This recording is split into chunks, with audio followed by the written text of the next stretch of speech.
นาว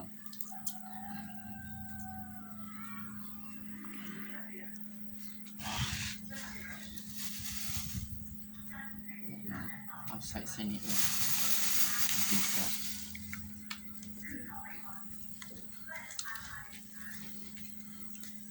เดี๋ยวสิพาไปเบิ่งตอนกินได้นะท่านผู้ชมว่ามันสิแซ่บสำใดนั่นน่ะเยอะยังโอเคเยอะแล้วเลยนะท่านผู้ชมตอนนี้แอดแล้วเลยเบิ่งเลยรสชาติของมันก็ยังทันได้กินนะมันสีเสียงก่อนเป็นตะยานไป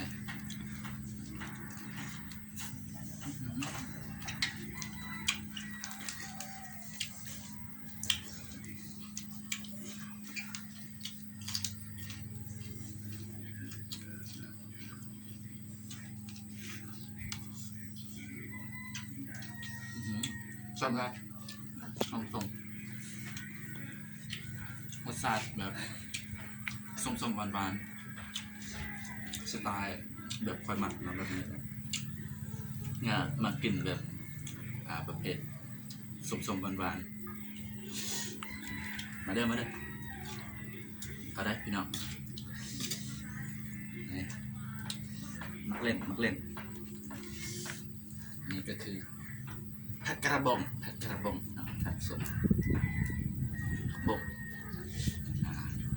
นี่มาเด้อ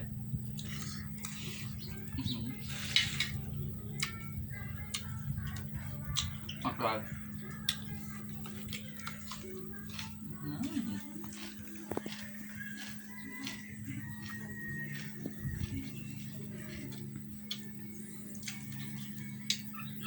อย่าแตกเลยพี่น้องเลย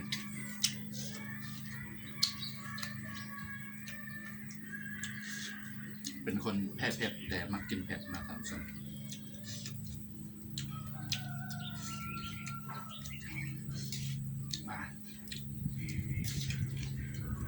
ครับมาได้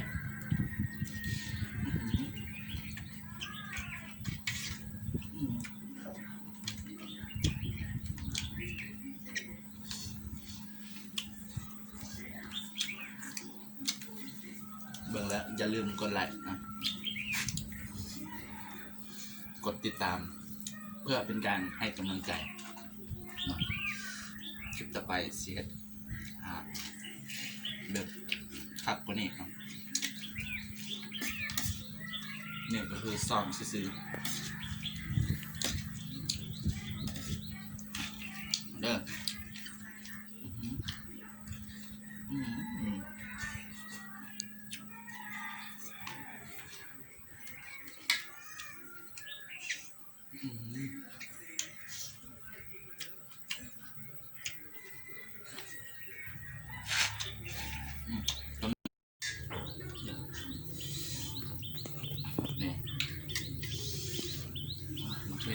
มักลายกับมักเล่นมักเล่นแรก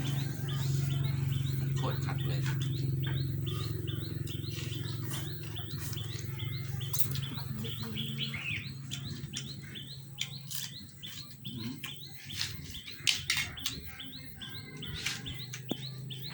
สมนี่แหละ